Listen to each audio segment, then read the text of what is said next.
The soup hit her feet first. Then the laughter came, 200 voices rising like a wave as Zora Washington dropped to her knees, 6 months pregnant, scrubbing truffle bisque off a Persian rug, while her husband's mistress handed her more towels. The cleaning girl carrying bastard baggage finally knows her place. Grandma Ruth's voice echoed across the ballroom. Marcus slid divorce papers beside his kneeling wife. Sign here. 50,000. That's generous for someone who brought nothing to this marriage. But none of them knew.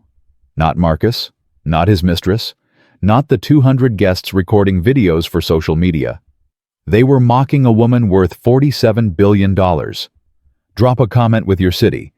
Let's see how far this story travels. Zora's knees hit the marble floor, and something inside her finally broke. Not her spirit. That had been cracking for 3 years. Hairline fractures spreading through every dismissive glance, every cruel whisper, every moment. Marcus looked through her like she was furniture. No. What broke was the lock she'd placed on her true self the day she'd walked into that community college classroom pretending to be nobody. The truffle bisque soaked through her discount dress. $90 a serving imported from France. She knew because she'd seen the catering invoice on the kitchen counter this morning when she'd arrived early to help set up. A gesture Marcus's mother Patricia had responded to by handing her a mop and pointing toward the guest bathroom. "Victoria, you poor thing, are you okay?" Patricia rushed past Zora to comfort the woman who'd just accidentally dumped soup on her daughter-in-law. "That must have been so startling." I'm fine. Victoria dabbed at her perfectly dry Valentino dress with theatrical concern. "I just feel terrible about the rug. Zora, honey, you'd better get that cleaned up before it stains. That rug's been in the Washington family for 4 generations. Victoria's eyes met Zora's for just a moment. The triumph there was unmistakable. Zora took the towels. Around her conversations resumed with the particular energy of people who'd just witnessed something delicious they couldn't wait to discuss later. She heard fragments as she scrubbed. Always knew she wasn't right for him.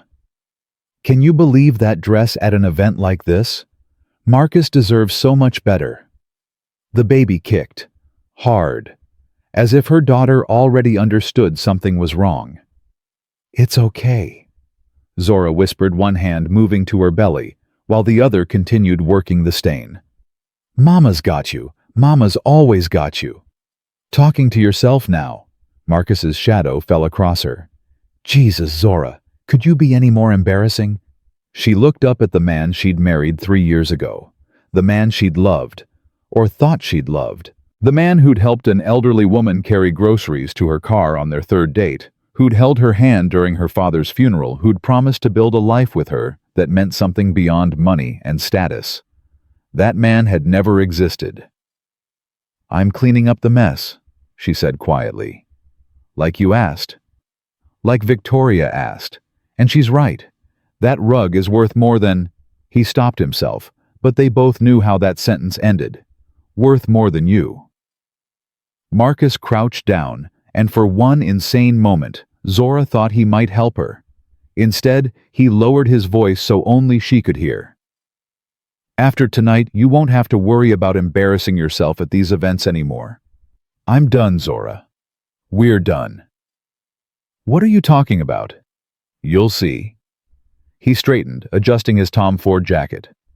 "Just finish cleaning, and try not to make a scene. For once in your life, show some class." He walked away. Toward Victoria. His hand found its natural position on her lower back, the same spot it had rested 1,000 times when he used to touch Zora that way. 3 years. For 3 years, Zora had buried everything she was. Hidden her family name. Falsified documents. Created shell companies.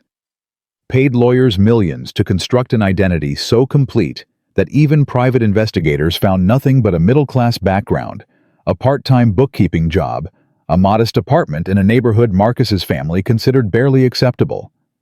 She'd done it for the most naive reason in the world. She'd wanted to be loved for who she was. Her mother, Maria Carter, had died alone in a mansion surrounded by people who'd loved Carter money more than they'd ever loved Maria herself. Zora had been 23, watching her mother take her last breath while friends argued in the hallway about the estate. She'd sworn that would never be her life. When her father died 3 years later, sudden heart attack just like his own father, Zora had inherited everything. Carter Global Shipping, Carter Pharmaceuticals, Carter Technology Ventures, real estate on 4 continents, investment portfolios that generated more passive income in a month than the Washington family's struggling firm earned in a year. $47 billion. She could have had anything. Anyone. The world laid itself at the feet of that kind of money. Instead, she'd enrolled in a community college business class under a fake name, determined to find someone who would love her without knowing what she was worth. Marcus had seemed perfect. He wasn't flashy like the men who'd pursued her at Harvard. He worked hard. He laughed easily. He didn't seem to care that her car was old or her apartment was small. On their 4th date, he'd taken her to a hole-in-the-wall soul food restaurant in his grandmother's neighborhood, and they'd talked for 4 hours about dreams and fears and what really mattered in life. "Money isn't everything," he'd said, holding her hand across the table. "My family's got money, and half of them are miserable. What matters is finding someone who sees you, really sees you. Someone who'd love you even if you had nothing." Zora had cried in her car afterward. She'd found him. Finally found someone who meant those words, except he hadn't meant them. She understood that now, scrubbing soup off a rug while 200 of Atlanta's black elite pretended not to stare. Marcus had never loved her for her character. He'd loved her because she made him feel generous dating a woman beneath his station. She was his proof that he wasn't shallow, wasn't materialistic, wasn't like his family. But he was exactly like his family. "Need more towels, hun?" Tiffany, Washington. Marcus's cousin appeared with a stack of fresh linens and a smile that didn't reach her eyes. "Poor thing, this must be so humiliating for you." "I'm fine." "Of course you are. You're used to cleaning up messes, aren't you? Marcus mentioned you do bookkeeping for some little non-profit. Is that how you two met? Were you like his charity case or something?" Zora's hands stopped moving. She looked at Tiffany, really looked at her. The designer dress, the diamond tennis bracelet, the expensive extensions, the absolute certainty that she was better than the pregnant woman on her knees. "Something like that," Zora said. "Well." Tiffany patted her shoulder with condescension that dripped like honey. "At least you got a few good years out of it, right? And I'm sure Marcus will be fair in the divorce. He's not a monster." "Divorce?" Tiffany's hand flew to her mouth in a mockery of surprise. "Oh no, I assumed he'd already. Everyone knows. I just thought—" She backed away with an apologetic wave that fooled no one. "Forget I said anything. Forget I said anything." She disappeared into the crowd, and Zora knew she'd go straight to Marcus to report on the damage she'd done. The baby kicked again. "I know, sweetheart, I know." Zora finished with the rug and rose slowly to her feet, one hand supporting her belly. Her lower back ached from the position. Her knees throbbed. Her dress was ruined, but it had only cost $40 anyway. Marcus had made it clear 3 weeks ago that she wasn't worth new clothes for some old lady's party. The irony would have been funny if it wasn't breaking her heart. She made her way toward the bathroom to wash her hands, keeping her head down invisible, the way she'd learned to be invisible in this family. The Washington estate was beautiful. 12,000 square feet of antebellum architecture, updated with modern amenities, the kind of house that whispered old money, even though the Washington fortune was barely 3 generations deep. Her family's home in Connecticut made this place look like a starter house. Zora. Patricia Washington intercepted her near the powder room. Marcus's mother wore Chanel and judgment in equal measure. "A word, please." "I was just going to clean up." "This will only take a moment." Patricia guided her into a small sitting room off the main hallway and closed the door. "I'll be direct. You've always struck me as someone who appreciates directness." What is it, Patricia?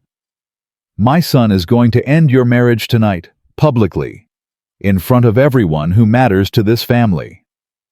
The confirmation hit different coming from Marcus's mother than from his gossiping cousin. Harder, realer. Why are you telling me this? Because I want you to understand that fighting it will only make things worse for you. Patricia's voice held no cruelty, just cold practicality. You have no resources, no connections, no family to advocate for you. Marcus has already spoken with our attorneys. The prenuptial agreement you signed is ironclad. You'll receive a modest settlement, enough to start over somewhere appropriate, and in exchange, you'll give up any claim to Washington assets or the Washington name. And the baby? Patricia's expression flickered. The first crack in her composure. The child will be complicated.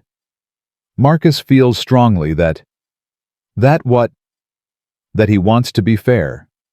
He'll provide support, of course. He's not irresponsible, but he believes a clean break is best for everyone involved. A clean break. Zora felt the words like ash in her mouth. He wants to divorce his pregnant wife and have nothing to do with his child. I didn't say, you didn't have to. Patricia studied her with something that might have been respect if it had come from anyone else. You're handling this better than I expected. Most women in your position would be hysterical by now. I'm not most women. No. Patricia opened the door. I don't suppose you are, but position is position, Zora, and yours is about to become very difficult. I suggest you accept the settlement gracefully and move on with your life. Fight us and you'll lose everything, including any hope of remaining in your child's life. She left. Zora stood alone in the sitting room surrounded by oil paintings of Washington ancestors who'd stared down at her for 3 years like she was trespassing in their legacy. In an hour she would own every single one of them. She walked to the bathroom and washed the soup from her hands. The woman in the mirror looked tired, defeated. Exactly what they expected to see. Good. Let them see what they expected. Let them play out their little drama of humiliation and rejection. Let them record their videos and share their cruel jokes and toast to finally getting rid of the dead weight Marcus had carried for 3 years. They had no idea what was coming. Zora reached into her clutch, not for the cheap Android she'd carried as part of her disguise, but for the second phone she'd kept for emergencies. The one that connected to David Holloway, her chief legal counsel. The one that could move billions with a single authorization code. 3 weeks ago, when she'd found the apartment lease Marcus had signed for Victoria, Zora had made a decision. She'd instructed David to quietly acquire 63% of Washington Investment Group's outstanding debt. She'd purchased the building where Victoria lived, the country club, where Marcus networked, the private school, where he'd already enrolled their unborn child without consulting her. She'd planned to reveal everything tonight anyway, but as celebration, not destruction. A wedding anniversary gift, the identity reveal that would transform her from burden to blessing, from embarrassment to salvation. A $200 million capital infusion that would save the Washington family's struggling business. She'd wanted Marcus to see her, really see her. Not for the money, but for the woman who'd loved him enough to hide her fortune, who'd scrubbed toilets and endured insults and pretended to be ordinary just to be sure his feelings were real. But his feelings weren't real. None of it was real. So the reveal would happen differently now. Not as gift, but as reckoning. Not celebration, but judgment. Her daughter kicked a 3rd time, and Zora smiled. Hold on, baby girl. Mama's about to show them exactly who they've been laughing at. She returned to the ballroom just as Marcus took position near the champagne fountain, one arm around Victoria, his smile bright with the satisfaction of a man who believed he held all the power. Everyone, if I could have your attention for just a moment. 200 faces turned toward him. The birthday cake with its 80 candles waited in the corner, forgotten now, in favor of better entertainment. Marcus raised his glass. Before we cut my grandmother's magnificent cake, I have a personal announcement to make. Marriage is about partnership, shared values, Mutual respect. His eyes found Zora across the room. For 3 years I've tried to build something meaningful with my wife, but some gaps simply cannot be bridged. The crowd shifted. Energy changed. Everyone sensed blood in the water. Zora comes from modest circumstances. She works part-time at a nonprofit, drives a 15-year-old car, and frankly, she's never quite fit into our family's social circles. I wish her well, of course. He pulled papers from his jacket. But tonight, at this celebration of family legacy, I think it's time to acknowledge that our paths must diverge. Zora, these are divorce papers. My attorney has reviewed everything. You'll receive a fair settlement, $50,000 and your car. That's more than generous for someone who brought nothing to this marriage except disappointment. He crossed the ballroom with papers extended. Victoria materialized beside Zora, that same triumphant smile from before. Don't make a scene, honey. Just sign and go quietly. It's better for everyone. Marcus reached them holding out the papers like they were garbage he needed disposed of. Sign here. Bottom of page 3. We can all move on with our lives. Zora looked at the papers, at Victoria's smirk, at her husband's cold eyes, at 200 guests watching like she was the evening's entertainment. Grandma Ruth's voice rang across the ballroom. The cleaning girl carrying bastard baggage finally knows her place. Laughter exploded. Phones recorded. Patricia raised her glass in a toast. A toast to my son finally getting rid of the dead weight. More laughter. Jerome and Tiffany, and all the Washington cousins joining in. Business partners nodding approval. Atlanta's elite celebrating the disposal of a woman they'd never considered one of them. Zora took the papers from Marcus's hand. She looked at them for a long moment. Then she reached into her clutch. What are you doing? Marcus frowned as she pulled out the phone. Zora, this isn't the time for... This is exactly the time. She dialed. The ballroom fell silent, confused by this departure from the script they'd expected. David, it's Zora Carter. Her voice carried across the room, clear and calm. Authorization code, Alpha 779. Execute protocol midnight immediately. All of it.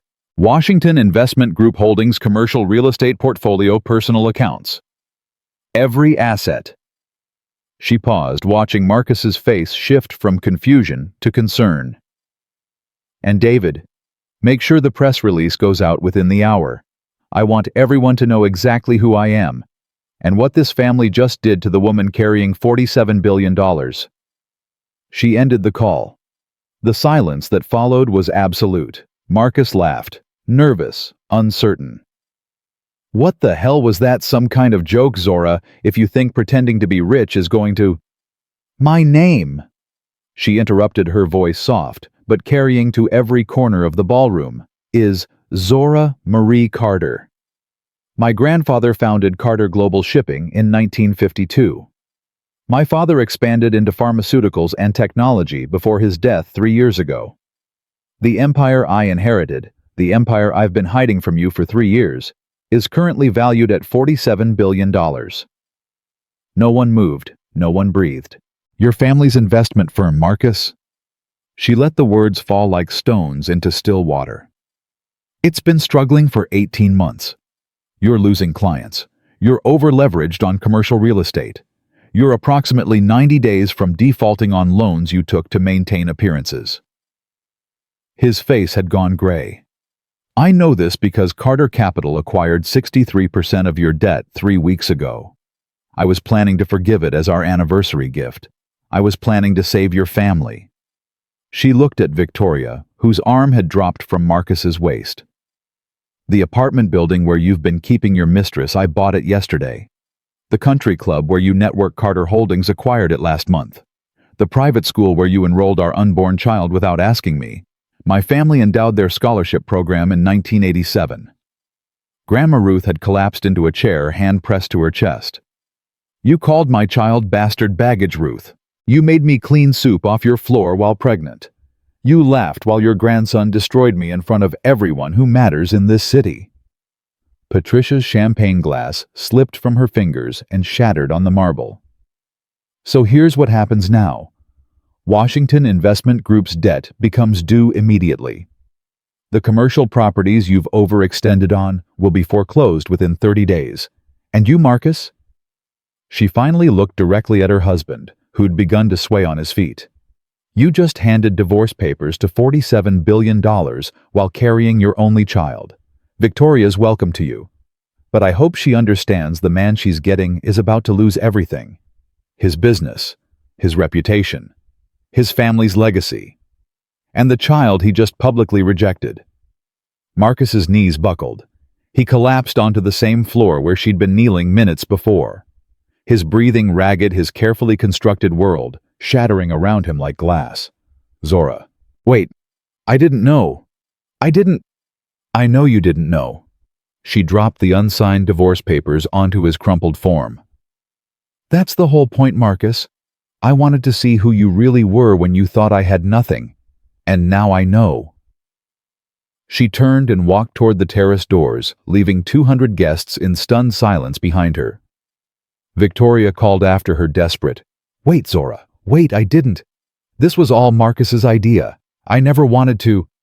Zora didn't look back. The night air hit her face as she stepped onto the terrace, and she breathed deep for the first time in 3 years. The stars were out. Somewhere in the distance, an owl called across the Georgia darkness. Her daughter kicked once more. It's okay now, Zora whispered, hand on her belly. We're going to be okay. Mama's going to find us somewhere we can breathe. Somewhere people love us for who we are. She walked down the terrace steps past the manicured gardens toward the driveway, where her old Honda waited among the Mercedes and BMWs like a sheep among wolves. Behind her, the ballroom had erupted into chaos. She could hear raised voices, Patricia's hysterical screaming, Marcus's broken sobbing. But that wasn't her world anymore. That had never really been her world.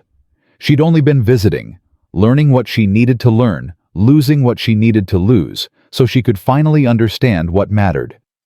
Zora climbed into her car and started the engine. 3 years of pretending was over. Now it was time to find out who she really was when she wasn't hiding anymore. The Honda's headlights cut through the Georgia night as Zora drove away from the Washington estate, her hands steady on the wheel even though her heart was racing. She didn't know where she was going. She only knew she couldn't stay in Atlanta. Not tonight, not with the chaos she'd left behind still echoing in her mind. Her phone buzzed. David Holloway. She answered on speaker. It's done. Press release goes live in 43 minutes. Every major financial outlet has been notified.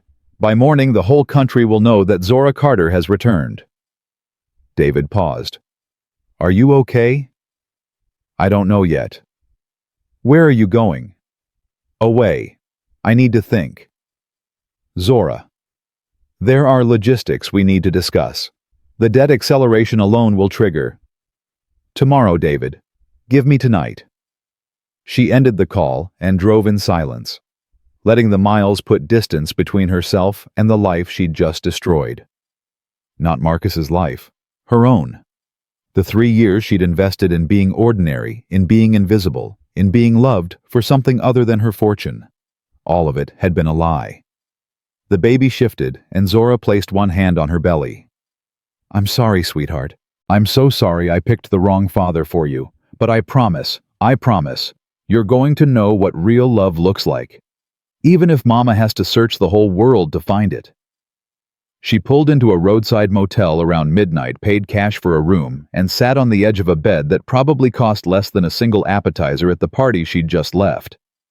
The sheets smelled like industrial detergent. The air conditioner rattled. A water stain spread across the ceiling like a map of somewhere she'd never been.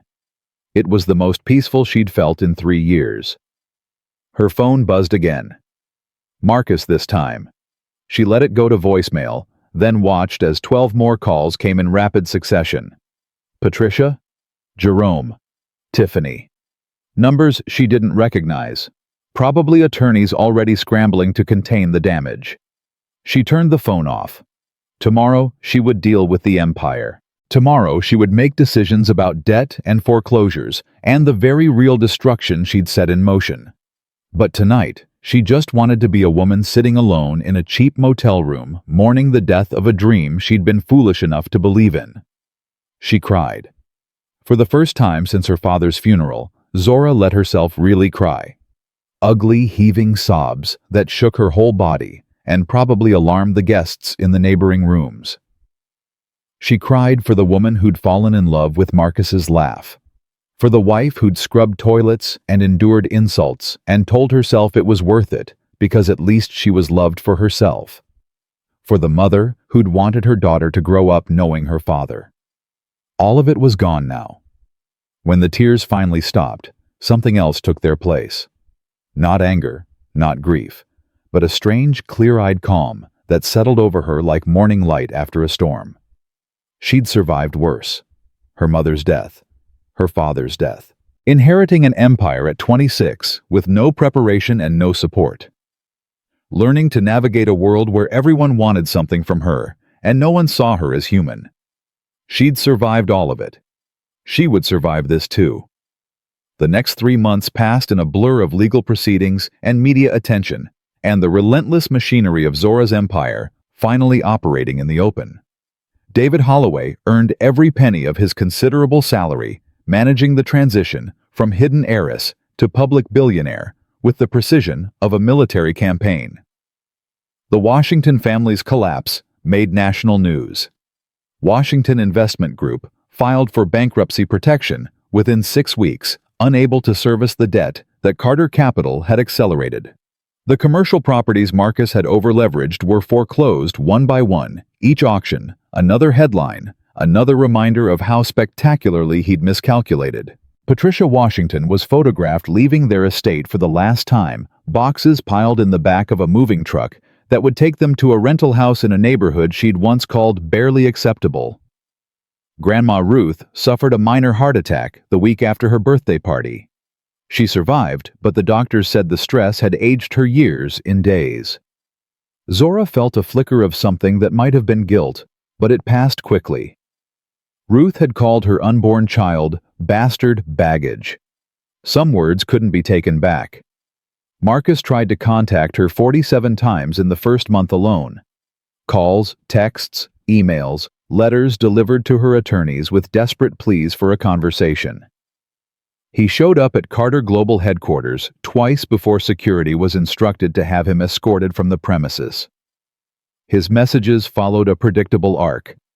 First came the disbelief. "Zora, please, we need to talk. This is all a misunderstanding. I didn't mean any of it." Then the bargaining. "I'll do anything you want. Just give me a chance to explain. We can work this out. We can save our marriage." Then the anger.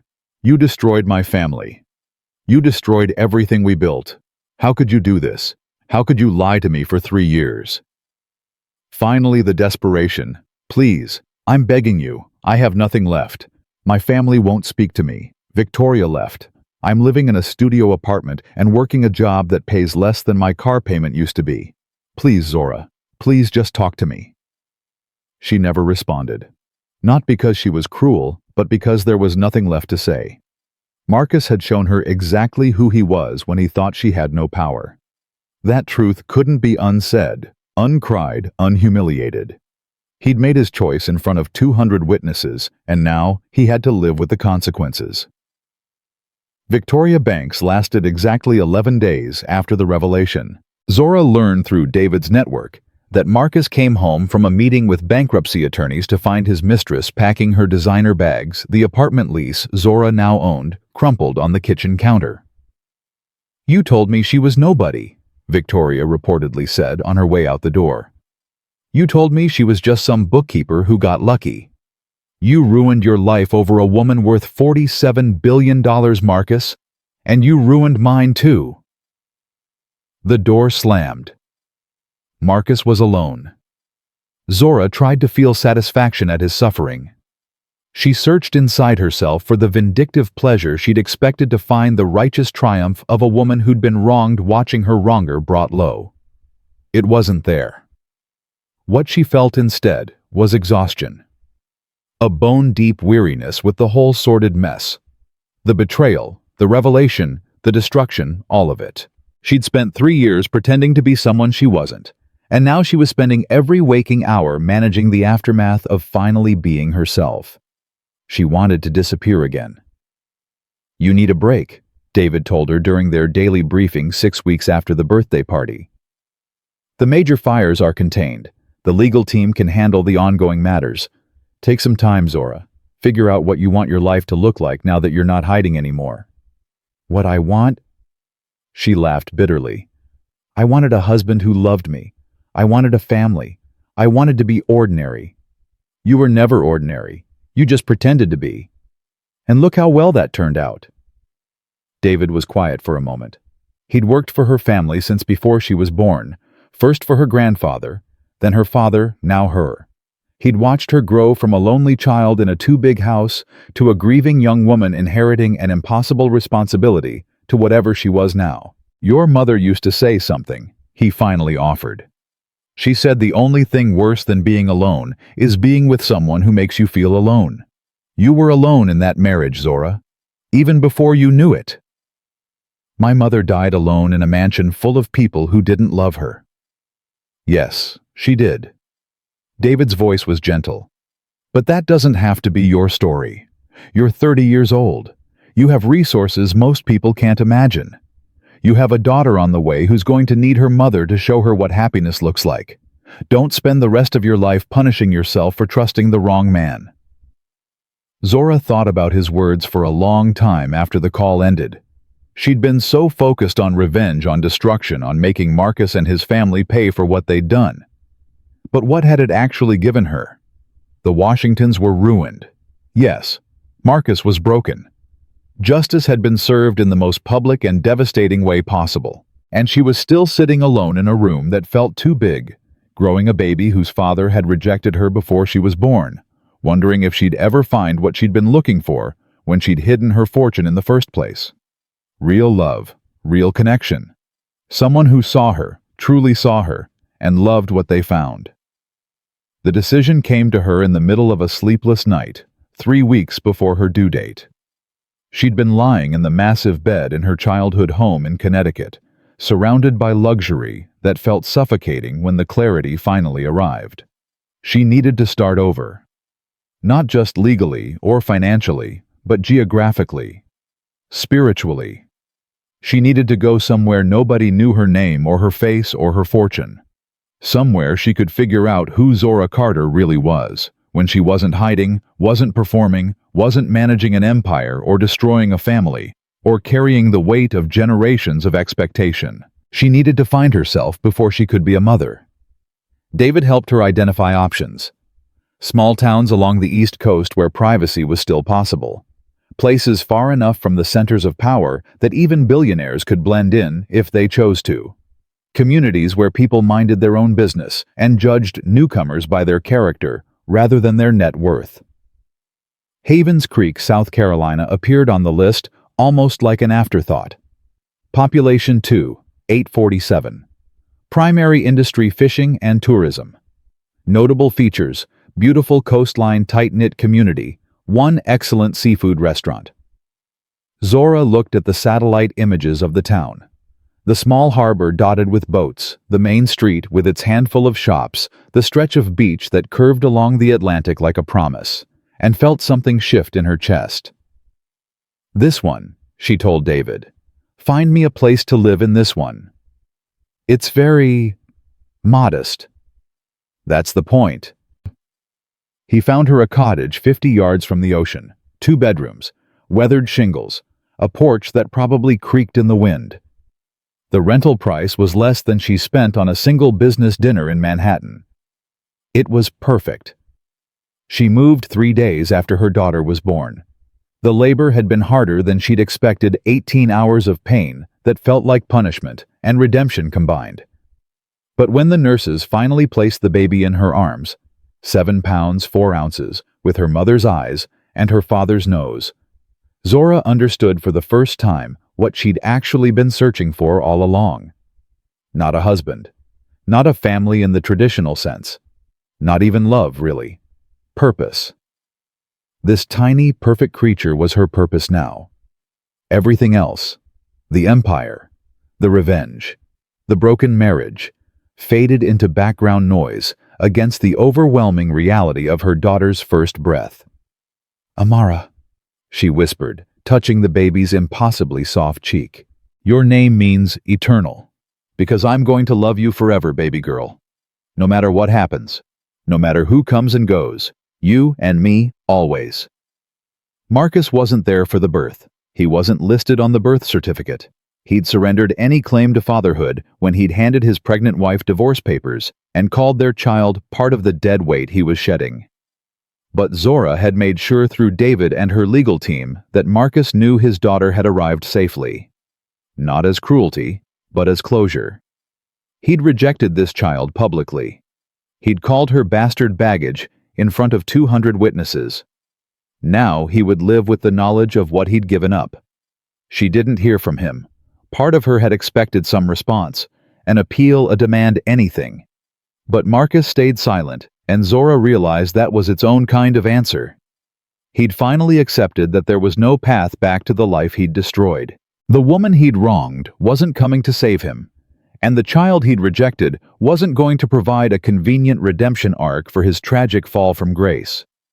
He would have to figure out his own salvation, if he was capable of it at all. The drive to Havens Creek took 9 hours. Zora stopped twice to feed Amara, and 3 times to stretch her still-recovering body. She'd hired a driver, one of the few concessions to her actual financial situation, but she sat in the back with her daughter, rather than up front using the time to practice being a mother instead of a billionaire. "See that, sweetheart?" She pointed out the window as they crossed into South Carolina. "That's going to be our new home. Palm trees instead of skyscrapers. Ocean instead of concrete. Nobody there knows who Mama is. Nobody's going to look at you and see dollar signs. They're just going to see a beautiful baby girl with her whole life ahead of her." Amara slept through the entire monologue, which Zora took as agreement. The cottage was even smaller than the pictures had suggested. The porch did creak, dramatically with every step. The paint was peeling in places, and the kitchen appliances looked older than Zora herself. It was the most beautiful place she'd ever seen. "Just us now," she told Amara as she carried her across the threshold. "No more pretending, no more hiding. Just us, figuring out who we want to be." The first weeks were hard. Zora had never lived alone before, not really. There had always been staff, always been help, always been someone to handle the details of daily existence while she focused on bigger things. Now, she was washing her own dishes, doing her own laundry, learning to cook meals that didn't come from restaurant kitchens or private chefs. She was terrible at it. The first time she tried to make pasta, she burned the sauce so badly the smoke detector went off and wouldn't stop screaming until she'd opened every window in the cottage. A neighbor she hadn't met yet appeared at her door within minutes, concerned about the commotion. "Everything okay in here? I saw the smoke and thought—" The woman stopped, taking in the scene: Zora standing in a kitchen full of smoke, baby monitor in one hand, spatula in the other, face streaked with what was either tomato sauce or tears. "Oh, honey, first time cooking for yourself." "Is it that obvious?" The woman laughed, warm, genuine, without any edge of judgment. "I'm Denise. I live 2 houses down. And yes, it's that obvious. But don't worry, we've all been there. That stove runs hot. You gotta keep the flame on low or everything burns." "I'm Zora." "Nice to meet you, Zora." Denise glanced toward the bedroom where Amara was miraculously still sleeping through the smoke detector chaos. "And who's the little one?" "Amara. She's 6 weeks old." 6 weeks, and you moved to a new town all by yourself. Honey, that's either very brave or very crazy." "Probably both." Denise smiled. "Well, you're in good company. This whole town's built on brave and crazy. You need anything, and I mean anything. You come knock on my door. That's what neighbors are for." She stayed for another hour, helping Zora clean up the kitchen disaster and showing her the proper way to work the ancient stove. By the time she left, Zora had her first friend in Havens Creek, though she didn't know yet how much that friendship would come to mean. Life in the cottage settled into a rhythm. Mornings with Amara watching the sunrise through windows that faced the ocean. Afternoons exploring the town. The small grocery store where the cashier learned her name by the third visit, the coffee shop where the owner gave her extra foam because she looked like she needed it, the beach where she could walk for an hour without seeing another soul. She worked remotely, handling the most critical decisions for Carter Global while letting David manage everything else. The business ran itself mostly. She'd built good systems and hired good people. And for the first time since inheriting her fortune, Zora felt like the empire served her rather than the other way around. The leak happened in her third week. She noticed it on a Tuesday morning, a slow drip under the kitchen sink that had spread to dampen the cabinet floor. Her first instinct was to call David to have him arrange for someone from her usual network of contractors and fixers, but that felt wrong somehow, like cheating on the new life she was trying to build. She asked Denise instead. "You need Thomas Reed," Denise said immediately. "He does all the handyman work around here. Good man, honest. Won't charge you double because you're from out of town." "How do you know I'm from out of town?" Denise laughed. "Honey, in Havens Creek, everyone knows everything about everyone. You've been here 3 weeks and nobody's figured out your story yet. That makes you the most interesting thing to happen to this town since the hurricane of 18. She gave Zora Thomas's number, and Zora stared at it for a full day before calling. Something about bringing a stranger into her cottage felt like crossing a line she hadn't known was there, like admitting she couldn't do everything herself, like opening a door that might let the old world back in. But the leak was getting worse. She called on Wednesday evening, and a man answered on the second ring. "Thomas Reed." "Hi, I'm Zora Foster." The fake name came out before she could stop it, a reflex from 3 years of hiding.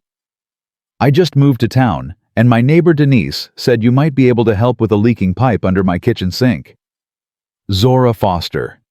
He repeated the name like he was filing it away. "The cottage on Ocean View 2 doors down from Denise. That's me. I can come by tomorrow morning if that works. Say around 9. "That would be great. Thank you. See you then." The call lasted less than a minute. Nothing about it should have felt significant. But when Zora hung up, her heart was beating slightly faster than normal, and she didn't understand why. Thomas Reed arrived at 8:47 the next morning. Zora watched through the window as he climbed out of a pickup truck that looked older than she was, but clean and well-maintained. He moved with the easy confidence of someone comfortable in his own body, pulling a toolbox from the truck bed with hands that showed evidence of real work. She opened the door before he knocked. "Ms. Foster, I'm Thomas." "Zora, please." He was taller than she'd expected, mid-30s with kind eyes and a smile that felt genuine rather than performed. He wore work clothes that were clean, but not new, and his boots had the scuffed look of tools that got used every day. Nothing about him screamed wealth or status or ambition. He looked like exactly what he was, a handyman in a small town, showing up to fix a leaking pipe. Zora felt something in her chest unlock. "Thanks for coming so quickly," she said, stepping aside to let him in. "The leak's in the kitchen. I tried to contain it, but I'm not really sure what I'm doing." "No worries. That's what I'm here for." He followed her to the kitchen and crouched down to examine the pipe, his movements efficient and practiced. Amara chose that moment to wake up in the bedroom, her hungry cry cutting through the cottage's quiet. "Sorry," Zora said, already moving toward the sound. "I need to—" "Go ahead, I've got this." When she returned 20 minutes later, Amara fed and drowsy against her shoulder, Thomas was just finishing up. The leak had stopped, and he'd dried out the cabinet and checked the connections on all the other pipes while he was at it. "Should be good now. That fitting was just loose. Probably worked its way free over time. Nothing major." "What do I owe you?" He named a price that seemed impossibly low.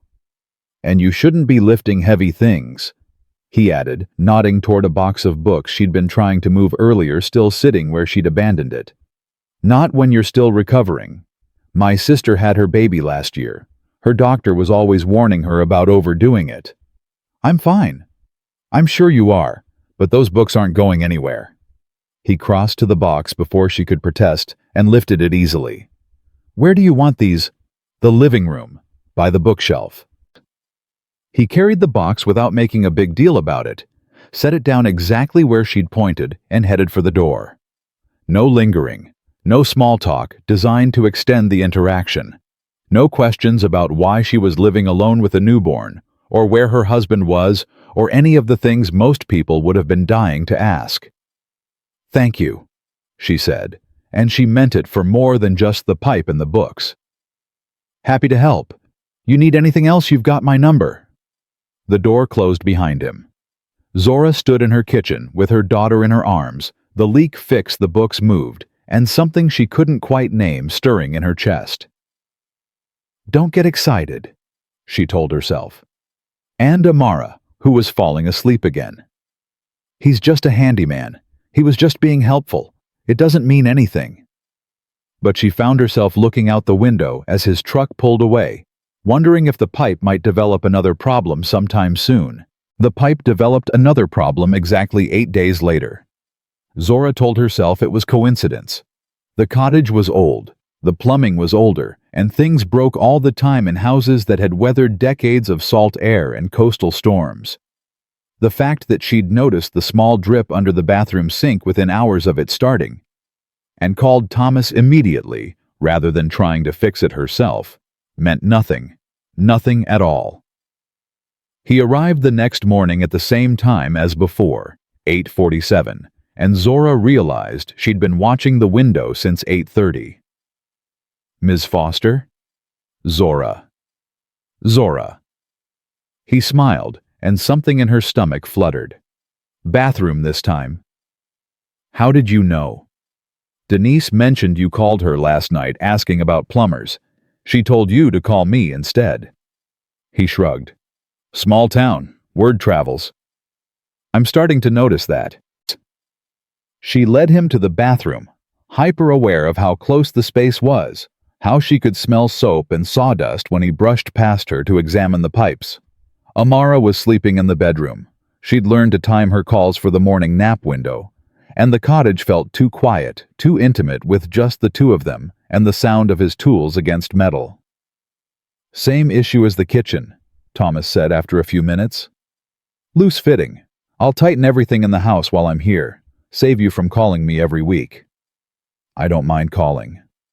The words came out before she could stop them, and Zora felt heat rise to her cheeks. Thomas glanced up at her, something unreadable in his expression, then returned his attention to the pipe. "Well, I don't mind coming, but your wallet might." "Right, of course." She retreated to the kitchen to make coffee, cursing herself silently. What was wrong with her? She'd been divorced for barely 3 months. She had a newborn daughter and a $47 billion empire, and absolutely no business flirting with the local handyman like some desperate housewife in a bad romance novel. But when Thomas finished and came to find her accepting the cup of coffee she offered with a quiet thank you, she found herself asking if he wanted to sit on the porch for a minute, and he said yes. They sat in the creaky chairs and watched the ocean in silence for a while. It should have been awkward. Two strangers with nothing obvious in common sharing space without conversation. But it wasn't. The quiet felt comfortable, natural, like they'd done this 100 times before. "You're not from here," Thomas said eventually. Not a question. "No." Running from something. Zora considered lying. The old instinct, the 3 years of fabricated backstory, rose up automatically. But something about this man, his directness, his lack of pretense, the way he'd helped her without expecting anything in return, made dishonesty feel wrong. "Running toward something," she said instead. "I'm just not sure what yet." Thomas nodded, like that made perfect sense. "I came here running too, 8 years ago. Got tired of the city, the noise, everyone always wanting something from you. Figured I'd try living somewhere people still knew their neighbors' names." "Did it work?" "Mostly." He took a sip of coffee. "The quiet takes some getting used to. And you gotta be okay with your own company. Not much nightlife in Havens Creek. But I wake up every morning and look at that water and think, yeah, this is enough. This is good. That sounds nice. It is. He glanced at her, then away. It helps to have something to do. I started out just fixing things for myself, then the neighbors, then word got around. Keeps me busy. Keeps me useful. There's something about working with your hands, seeing a problem, solving it, making something better than you found it. That's worth more than any paycheck. Zora thought about her own work. The spreadsheets and conference calls and strategic decisions that moved millions of dollars from one column to another. When was the last time she'd made something with her hands? When was the last time she'd solved a problem she could actually see and touch? I envy that, she admitted. I've spent my whole life dealing with abstract things, numbers on screens, problems that never really get fixed, just managed. What did you do before you came here? Finance. It wasn't exactly a lie. Family business. I inherited it when my father died. That's hard, losing a parent and then having to fill their shoes. It is, she paused. Do you have family? Sister in Charleston. She's the one who had the baby last year. Little boy named Marcus. Zora flinched at the name, and Thomas noticed. You okay? Fine. Just, someone I used to know was named Marcus. Didn't end well. Amara's father. How did you? Small town. He shrugged apologetically. People notice a woman living alone with a newborn. They wonder. What do they wonder? Where the father is. Why you're here instead of with family. Whether you're in trouble.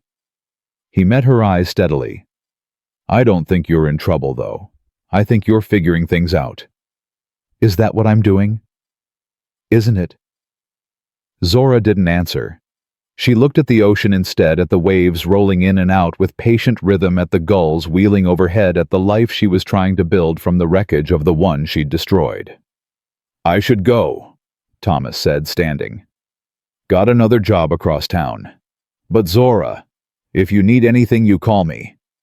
And I don't just mean plumbing. He left before she could respond, and Zora sat on the porch until Amara woke up crying, replaying the conversation in her mind, and wondering what exactly he'd meant by that.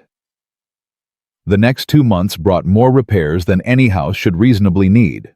A loose board on the porch, a window that wouldn't close properly, a ceiling fan that made ominous clicking sounds. Each time Zora called Thomas. Each time he came.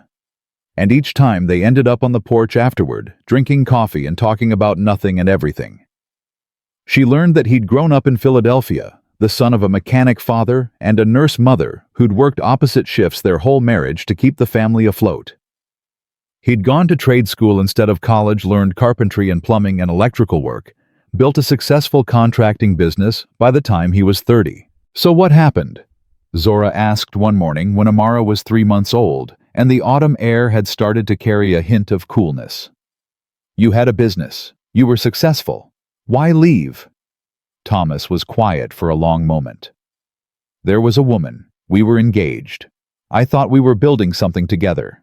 A life, a future, all of it. Turned out she was more interested in what I could provide than who I was. When I suggested scaling back the business, working less, having time for things that actually mattered, she left. Found someone with more ambition. I'm sorry. Don't be. She did me a favor. He stared at the ocean. Made me realize I'd been so busy building a life I could show people I forgot to build one I actually wanted to live.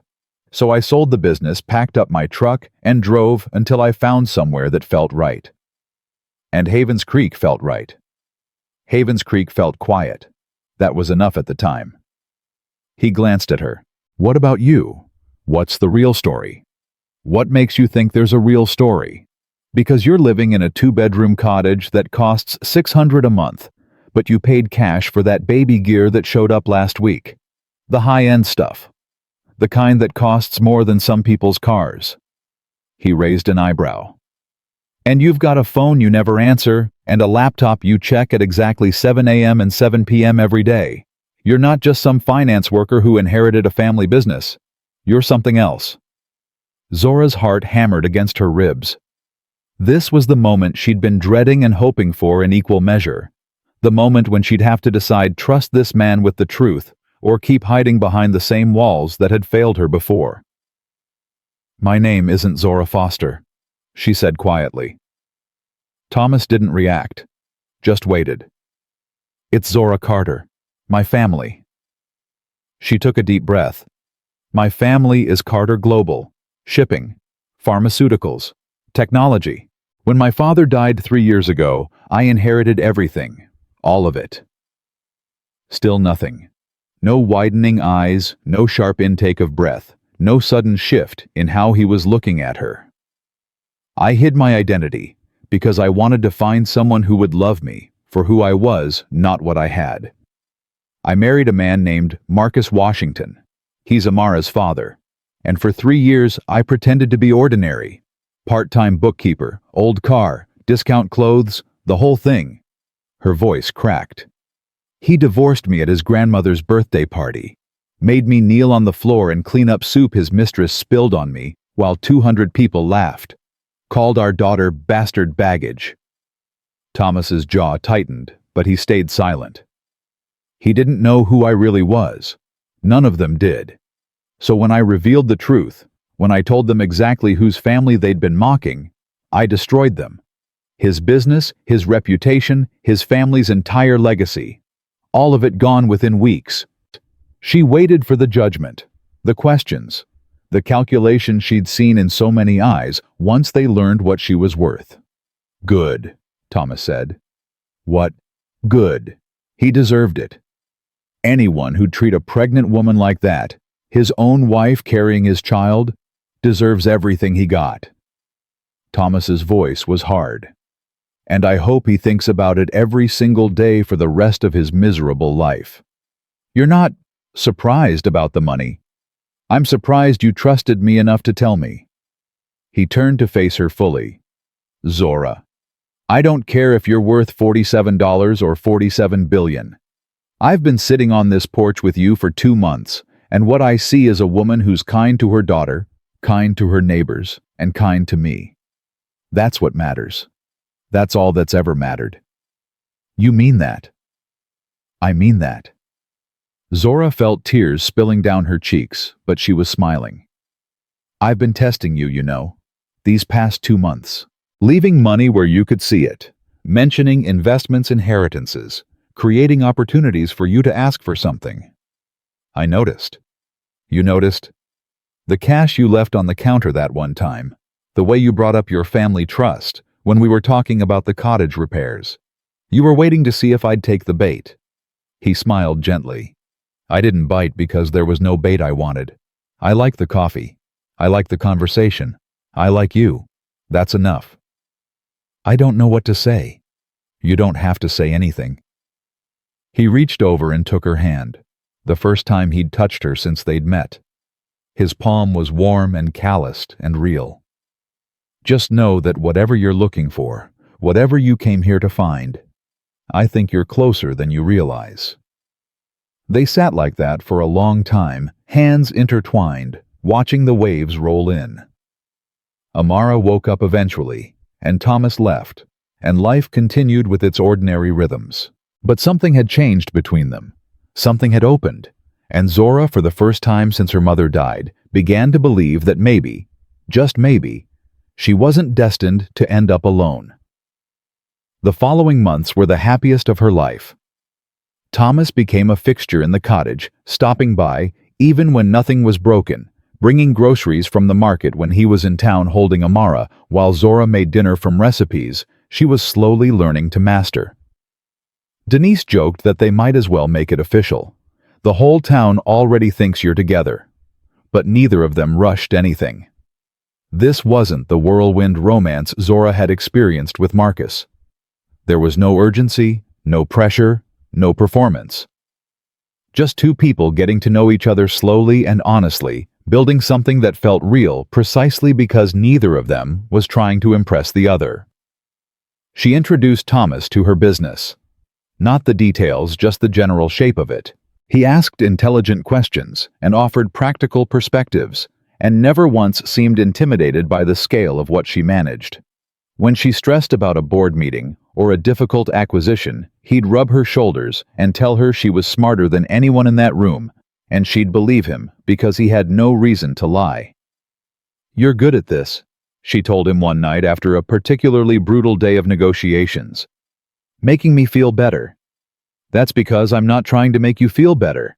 I'm just telling you the truth." He kissed her forehead. "You've got this, Zora.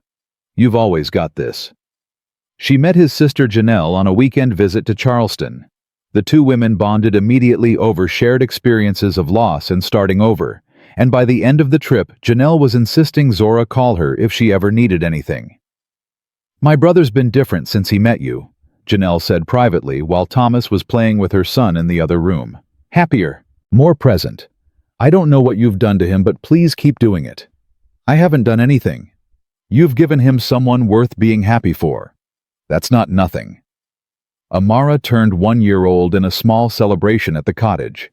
Just Zora, Thomas, Denise, and a few neighbors who'd become friends.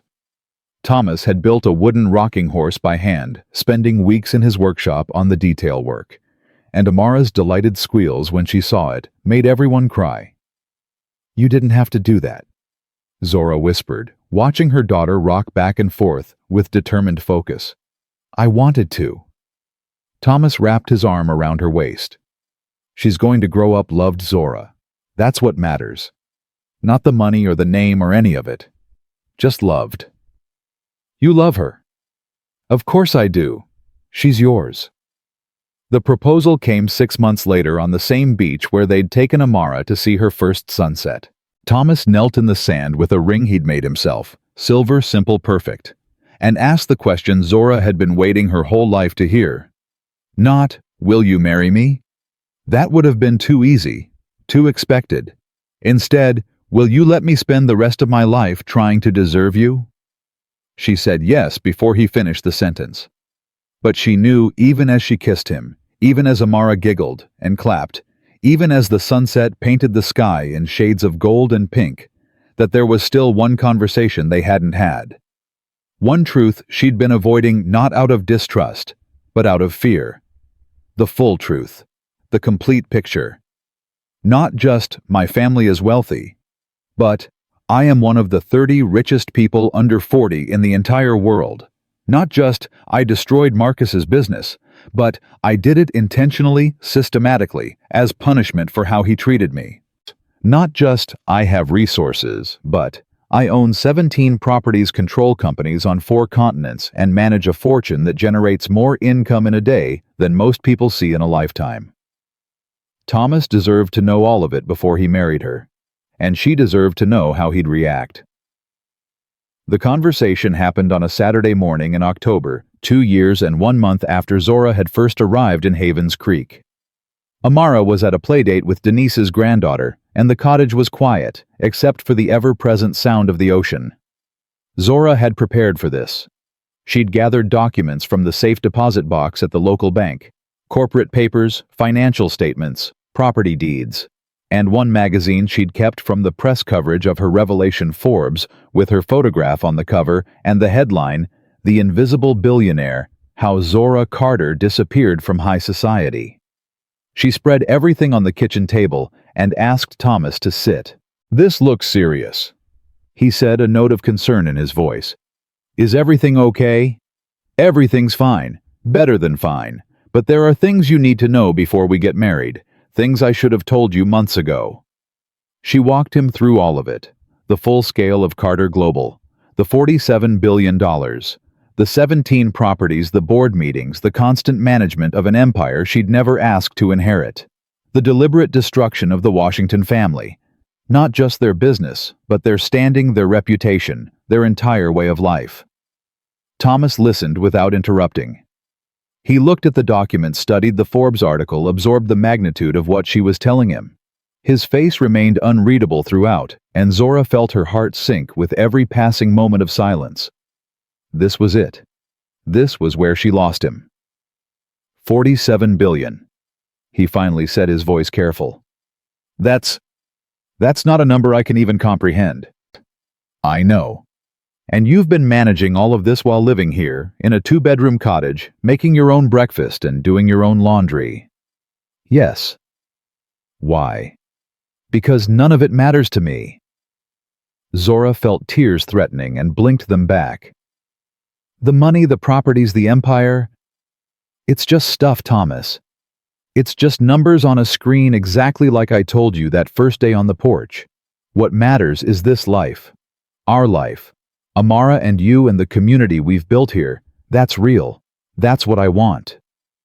Thomas was quiet again, and Zora forced herself to wait to give him space to process, even though every second felt like hours.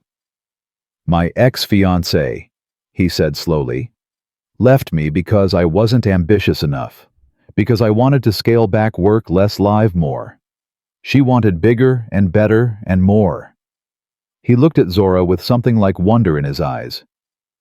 You have bigger and better and more than anyone I've ever met, and you're sitting here telling me you'd rather live in a cottage that leaks every time it rains. I'd rather live anywhere with you. Zora. He reached across the table and took her hands. I fell in love with the woman who makes dinosaur-shaped pancakes for her daughter, who laughs at my terrible jokes, who kisses me like I'm the only man in the world. His voice cracked slightly. I don't care if you're worth 47 billion or 47 cents. That woman is who I want. That woman is who I'm marrying. You mean that even knowing everything? I mean that. He pulled her close. The money doesn't change who you are. It just means we can give Amara the best opportunities in the world while still teaching her what really matters. And maybe, he hesitated, maybe we can use some of it to help people. The kids in this town, the families struggling. If we're going to have that kind of resource, we might as well do something good with it. I'd like that. Zora buried her face in his shoulder. I'd like that very much. They held each other for a long time, the October light slanting through the windows, the future spreading out before them, like the ocean outside. $47 billion hadn't bought Zora happiness, but it had given her the freedom to walk away from a life that was killing her, to find a place where she could heal, to meet a man who saw her for exactly who she was. And that, in the end, was worth more than all the money in the world. The wedding was 3 months away when Marcus Washington reappeared. Zora was in the cottage kitchen helping Amara practice her colors with a set of wooden blocks Thomas had carved when her phone buzzed with a call from David Holloway. She almost ignored it. Saturday mornings were sacred family time. But something about the timing made her uneasy. David, what's wrong? Nothing's wrong exactly, but there's something you need to know. He paused, and in that pause, Zora heard everything he wasn't saying.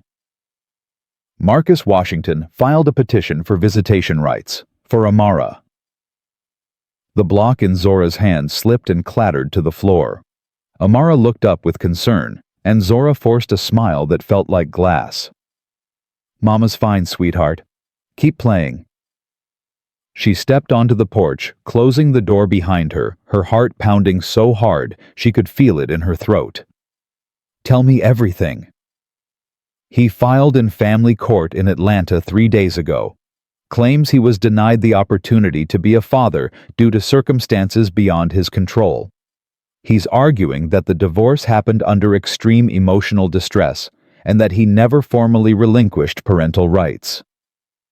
He handed me divorce papers while I was pregnant and called our daughter bastard baggage in front of 200 people. Which is why we'll fight it. But Zora, you need to understand, he's not fighting alone. He's retained representation from Morrison and Associates. That's a serious firm. Expensive. He's bankrupt. He's been working a middle management job for 2 years. How is he affording Morrison and Associates? David was quiet for a moment. We're looking into that. But my suspicion is that someone is backing him. Someone who wants to cause you problems. Patricia. It has to be Patricia. Possibly. Or one of the other Washington family members who lost their standing when the business collapsed. There were a lot of people at that birthday party, Zora. A lot of people who blamed you for what happened afterward. Zora gripped the porch railing until her knuckles went white. She'd spent 2 years building a life that felt safe, felt real, felt free from the poison of her past. And now that poison was seeping back in, threatening everything she'd created. What are our options? We file a counter motion, present evidence of Marcus's public rejection of his child. The videos from the party are still online. I've had them preserved for exactly this scenario. His own words, his own family's words, all documented. Any reasonable judge will see this for what it is. And if the judge isn't reasonable, then we escalate. But Zora, I want you to prepare yourself for the possibility that this goes to trial. If Marcus is determined, if whoever's backing him is determined, this could get ugly. Public. Your identity, your location, everything you've kept private. It could all come out. Zora closed her eyes. Havens Creek. The cottage. Thomas. The quiet life she'd fought so hard to build. Do what you need to do, she said. But David, I want to know who's paying his bills. I want to know exactly who's behind this. I'll have answers within the week. She ended the call and stood on the porch for a long time, watching the ocean, trying to find the peace she usually felt in its endless rhythm. But the peace wouldn't come. Instead, there was only the cold certainty that the past she'd tried to bury was clawing its way back to the surface. Thomas found her there an hour later after Amara had gone down for her nap. David called, she said before he could ask. Marcus is trying to get visitation rights. Thomas's expression hardened. He can't be serious. He's serious enough to hire expensive lawyers. Someone's backing him, funding his fight. Who would do that? His family. His mother, probably. She never forgave me for what happened at the party. None of them did. Zora turned to face him. Thomas, this could get messy. If it goes to trial, everything becomes public. My identity, my location, my life here. Our life here. The media attention alone. I don't care about media attention. You say that now, but you don't know what it's like. The cameras, the questions, strangers analyzing every aspect of your existence. It changes things. It changes people. Thomas stepped closer and took her hands the same way he had in the kitchen 2 months ago, when she'd told him the full truth about her fortune. Listen to me. I didn't fall in love with a secret. I fell in love with you. And whatever's coming, whatever Marcus or his family or anyone else throws at us, we face it together. That's what marriage means. That's what I signed up for. You signed up for a quiet life in a beach town, not a custody battle with a billionaire. I signed up for you. He kissed her forehead. The rest is just details. She wanted to believe him. She wanted to trust that their love was strong enough to weather whatever storm was coming. But she'd trusted Marcus once too, and look how that had ended. The answers David promised came faster than expected. It's not Patricia, he told her 3 days later, his voice tight with something that sounded like anger. It's Victoria Banks.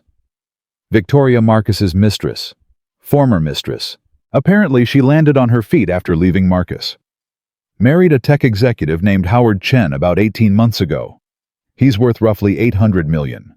Pocket change compared to you, but more than enough to fund a prolonged legal battle. Why would she do this? She got what she wanted. She got out. That's what I wondered, so I did some digging. David paused. Zora Victoria was at that birthday party. She engineered the soup incident. She was part of the humiliation. And when you revealed your identity when the Washington family collapsed, she was blamed. Not just by Marcus, but by everyone in their social circle. She became the woman who helped destroy a family, the gold digger who miscalculated badly. Her reputation never recovered. So this is revenge. I believe so. She can't hurt you directly. You're too well protected. But she can hurt you through Amara, through Marcus, through the one vulnerability you haven't been able to eliminate. Zora felt something cold settle in her chest. She'd thought she was done with Victoria Banks. She'd thought walking away from that ballroom had been the end of their connection.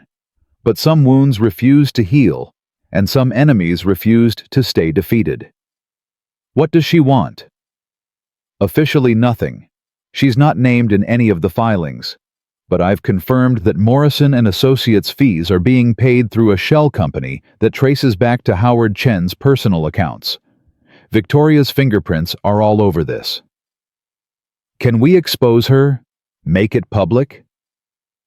We could, but it might backfire. Right now, Marcus's petition looks like a father seeking access to his child.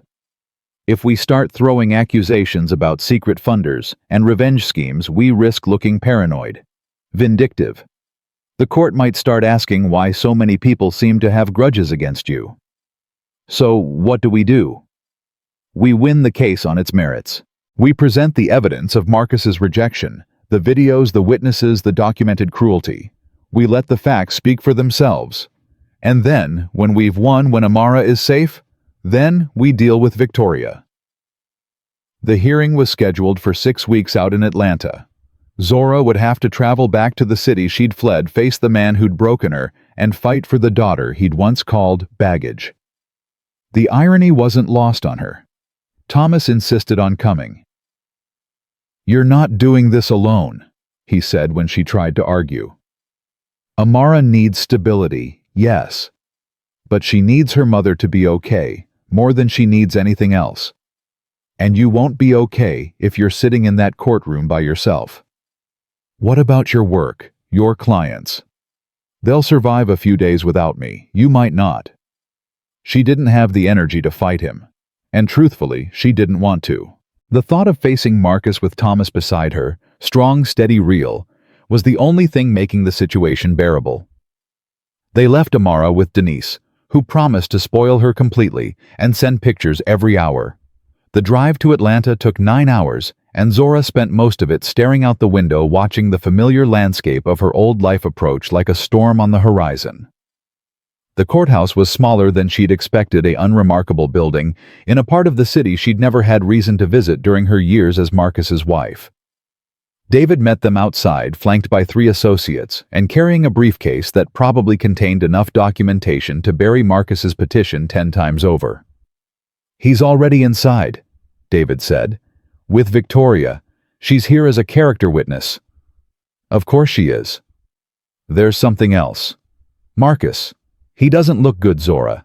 He's lost weight, aged badly. Whatever he's been through these past 2 years, it shows. Am I supposed to feel sorry for him? No, I'm just telling you what to expect."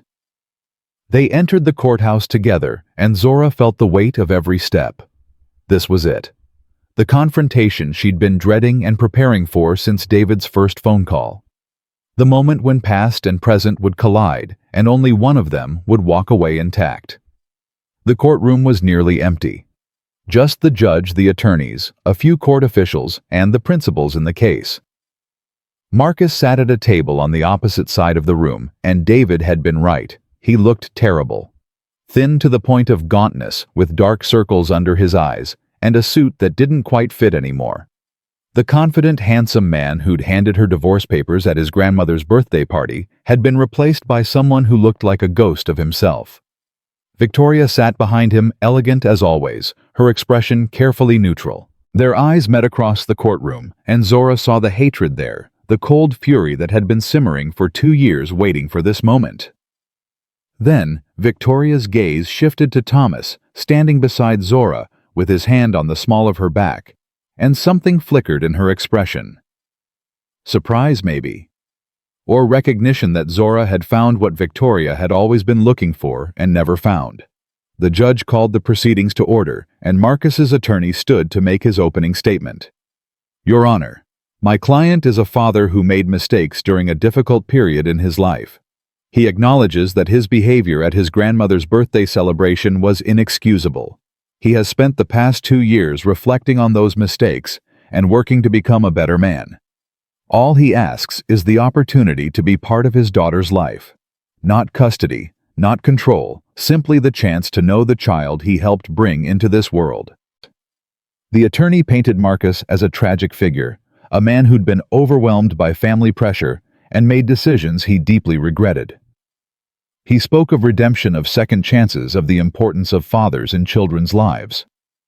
It was a compelling narrative, and Zora felt her stomach clench as she watched the judge listen with what appeared to be genuine consideration.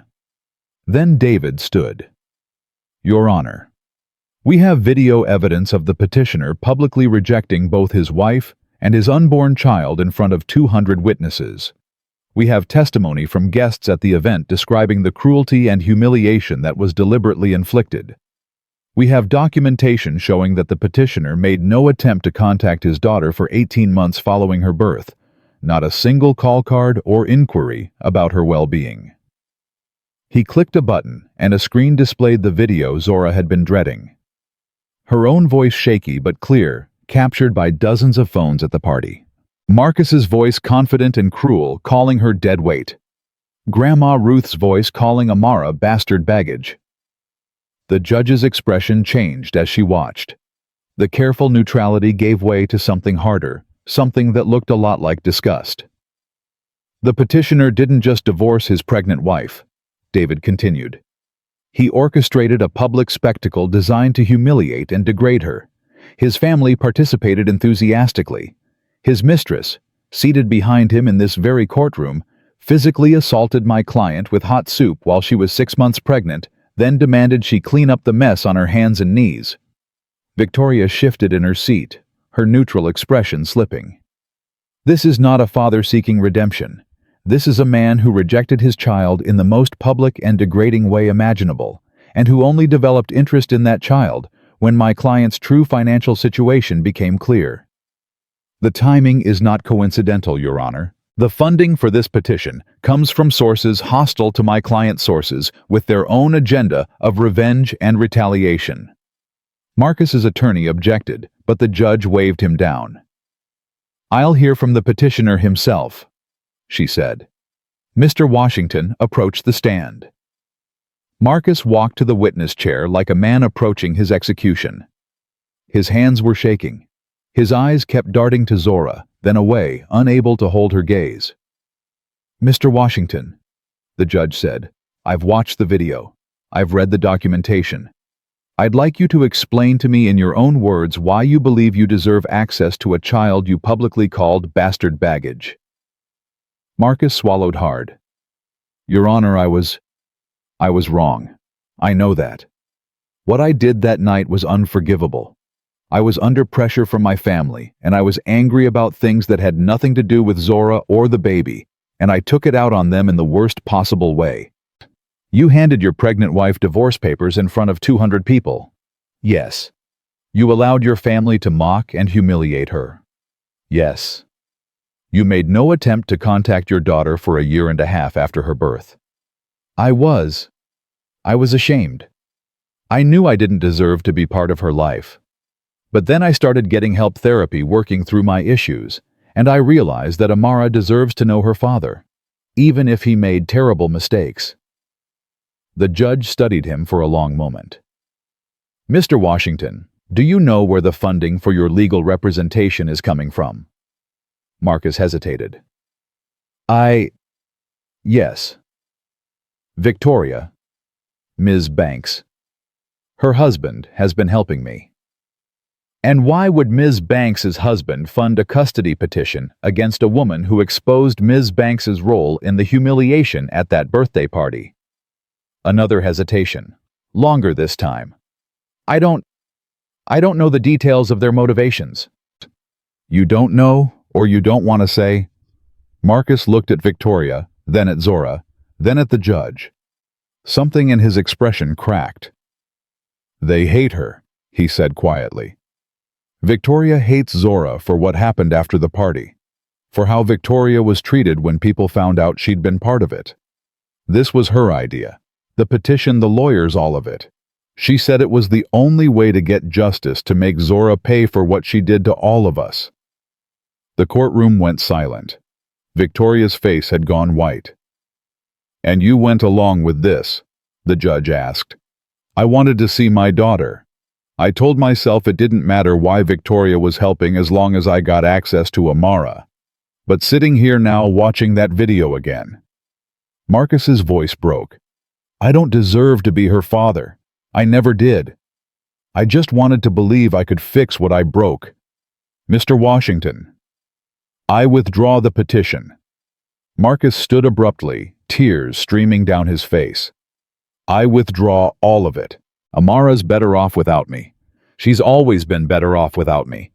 I'm sorry, Zora. I'm so sorry for everything. He walked out of the courtroom before anyone could stop him, leaving Victoria frozen in her seat, and his attorney scrambling to collect papers that no longer mattered. The judge looked at Zora. Ms. Carter, it appears the petition has been withdrawn. This matter is dismissed. It was over. Just like that, without a ruling, without a final dramatic confrontation, it was over. Marcus had broken again right there in the courtroom, and whatever revenge Victoria had been planning had crumbled with him. Zora should have felt triumphant. She should have felt vindicated, justified, victorious. Instead, she just felt tired. Thomas drove them back to Havens Creek, the miles rolling by in silence, as Zora processed everything that had happened. Marcus's face haunted her.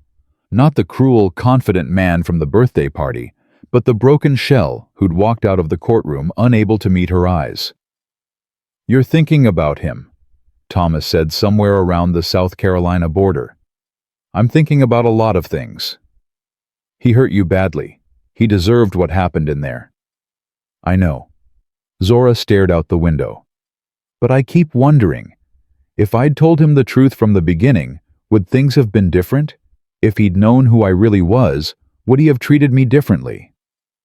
You mean, would he have loved you for your money, instead of pretending to love you for yourself? Thomas's voice was gentle, not accusatory. Maybe. Probably. But that's not love, Zora. That's transaction. What you were looking for, what you found, is something Marcus was never capable of giving you. How do you know that? Because I saw the video. I heard what he said, how he said it. That wasn't a man under pressure making a mistake. That was a man revealing exactly who he'd always been, just waiting for permission to show it. Thomas reached over and took her hand. Some people are good at pretending. They learn the words and the gestures, and they perform love so convincingly that you don't realize it's a performance until the mask slips. Marcus's mask slipped in front of 200 people. But the man underneath, that was always there. You just couldn't see it. My mother used to say the only thing worse than being alone is being with someone who makes you feel alone. Smart woman. She died alone anyway, in a mansion full of people who didn't love her. But you won't. Thomas squeezed her hand. You've got me. You've got Amara. You've got a whole community in Havens Creek that loves you because of who you are, not what you have. Your mother's story isn't your story, Zora. It was never meant to be. They pulled into Havens Creek as the sun was setting, painting the sky in shades of gold and pink that reflected off the water, like something from a dream. Denise was waiting on the cottage porch with Amara in her arms, and when the little girl saw her mother, she reached out with both hands and said the word that never failed to make Zora's heart swell. Mama. Zora took her daughter from Denise and held her close, breathing in the baby shampoo smell of her hair, feeling the solid reality of her small body against her chest. This was what mattered. This was what she'd fought for. Not revenge, not vindication, not the destruction of people who'd wronged her. Just this. Just love. Just family. Welcome home, Denise said, smiling at the reunion. Everything go okay in Atlanta? It's over, Zora replied. It's finally over. But even as she said the words, she knew they weren't entirely true. Victoria was still out there, still nursing her hatred, still looking for ways to cause harm. Marcus was broken, but not gone. A permanent reminder of the worst decision Zora had ever made. The past couldn't be fully buried, only managed. Still watching Thomas laugh as Amara grabbed his nose with her tiny fingers, Zora felt something that had been missing for most of her life. Hope. Real, genuine hope that the future would be better than the past. That love could survive the tests she'd put it through. That happiness wasn't something reserved for other people, for people who hadn't been hurt or betrayed or forced to rebuild themselves from scratch. Maybe she'd earned this. Maybe she hadn't. Maybe that wasn't even the right question to ask. What mattered was that it was hers. This life, this family, this love. All of it hers. And she was never letting go. The wedding was small, exactly the way they wanted it. 12 people stood on the beach at sunset, their feet bare in the sand, watching Thomas slip a ring onto Zora's finger. Not the extravagant diamond Marcus had given her, not the statement piece that announced wealth and status to the world. Just a simple silver band Thomas had crafted himself, hours of work poured into something that would last forever. "I didn't write vows," Thomas said, his voice rough with emotion. "I tried, but every time I put pen to paper, the words felt too small for what I feel. So I'm just going to say this. I spent 8 years looking for somewhere I belonged. Then you showed up with a leaking pipe and a baby on your hip, and I stopped looking, because I'd found it. I'd found you." Zora's tears spilled freely, and she didn't bother wiping them away. "I spent 3 years pretending to be someone I wasn't," she replied. "Then I spent 2 more years learning who I actually was. And what I learned is this. I don't need $47 billion to be happy. I don't need mansions or private jets, or people who call me ma'am. I just need someone who sees me, really sees me. And you do, Thomas. You always have." Pastor Williams, who'd known Thomas since he arrived in Havens Creek 8 years ago, pronounced them husband and wife. The small gathering erupted in cheers. Denise dabbed at her eyes with a handkerchief. Thomas's sister Janelle whistled loudly, and Amara held in the arms of David Holloway, who'd flown down specifically for the ceremony, clapped her hands and shouted the only word that mattered. "Mama Dada!" She'd started calling Thomas Dada 3 months ago, completely unprompted. Zora had cried for an hour the first time she heard it, and Thomas had spent the rest of that day walking around with the biggest smile she'd ever seen on his face. Now he scooped Amara up and held her between them as they kissed their daughter, giggling at being squeezed by her parents. It was messy and imperfect, and absolutely nothing like the elegant society wedding Zora had once imagined for herself. It was exactly right. The reception happened in Denise's backyard with folding tables and paper plates, and a cake from the local bakery that cost $40 instead of $40,000. Thomas's friends from town had strung lights between the trees, and someone had brought a speaker that played old Motown songs while people danced on the grass. "This is nothing like your first wedding, I imagine," David said, finding Zora near the punch bowl. "No, this is better." "I believe you." He studied her face the way he'd done since she was a child running through the halls of the Carter estate. "You look happy, Zora, really happy. Your father would have loved to see it." "You think so?" "I know so. He worried about you. After your mother died, after he realized how hard it was for you to trust people. He used to ask me if I thought you'd ever find someone who deserved you." David smiled. "I think Thomas is the answer to that question." Zora watched her husband across the yard, dancing with Amara in his arms, making her laugh by spinning in circles until they were both dizzy. The man who'd shown up to fix a leaky pipe and stayed to fix her broken heart. "He is," she said. "He really is." The years that followed were the happiest of Zora's life, though happiness didn't mean the absence of challenges. It meant having someone to face those challenges with, and that made all the difference. Malcolm arrived 2 years after the wedding, 7 pounds of screaming determination, who announced his presence at 3 a.m. and didn't stop announcing it for the next several months. Thomas handled the sleepless nights with the same quiet competence he brought to everything else, taking shifts with the baby so Zora could rest, never once complaining about the exhaustion. "You're too good at this," Zora told him one morning, watching him change Malcolm's diaper with one hand while entertaining Amara with the other. "It's actually annoying." I'm not good at it. I just don't see the point in being bad at it. That's the same thing. No, it's not. He grinned at her. Being good at something means it comes easy. Working hard at something that doesn't come easy, that's called love. Iris came 18 months later, completing their family with a daughter who had her mother's eyes and her father's stubborn streak. By the time she was walking, the cottage had become too small for their growing family, and Zora finally broached the subject she'd been avoiding. "We could build something bigger," she said one evening after the kids were in bed. "Not a mansion, nothing crazy, just a house that doesn't require siblings to share rooms. You want to build? I want you to build. Design something that fits us, something that feels like home."